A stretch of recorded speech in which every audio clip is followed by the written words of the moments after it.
everyone. Nice to see you again. Welcome back. So you've been told that running maybe wore out your knees and you can't run anymore.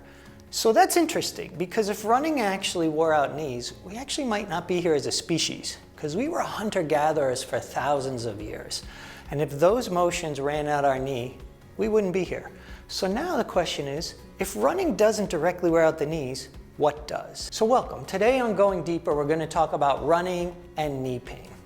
Okay, so when I hit the ground and I crash down onto the ground when I'm running, first of all, you know, in running, there's actually what we call flight phase. You're actually off the ground crashing down onto the surface. That's a lot of load for the body, more than even walking. But when you talk about the knee, you really kind of want to understand where does it live, what does it do, who are its friends. So if I'm your knee, I'm really a joint where the femur, your thigh bone, and the tibia, your lower leg bone, come together. Okay? But here's something really interesting to understand. That femur bone is driven by your hip and all of those muscles. That tibia bone is driven by your foot and all of those muscles. So if we want these bones to get along, and they're not, and your knee is complaining, we have to say, okay, hip, is there something going on with you? Okay, foot, is there something going on with you? Because when I run and I crash into the ground, I need both of you.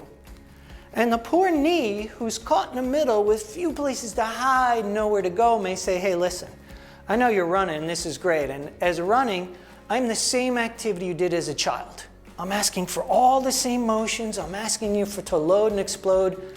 Running, as a sport, I haven't changed. But you know what? You have. Maybe that tight calf muscle, that tight hip, that tight hamstring, that foot of yours that's maybe overpronating or locked up and doesn't move very well, you know what that's doing? That's picking on me.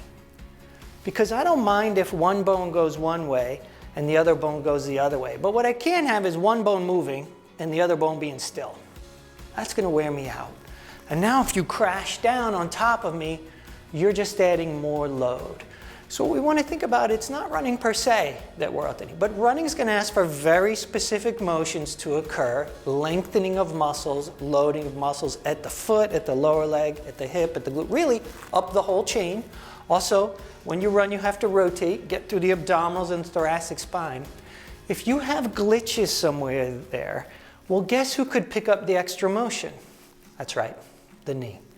And so you're going to crash down and load, but you're not going to unload. And over time, the knee's just going to wear out, and it's going to be looking up top, and it's going to be looking down below and going, what happened, you guys? Where are you? Where are my friends? So if you're running, that's actually probably not wear out your knee, but some kind of motion did. I can help. Reach out to me.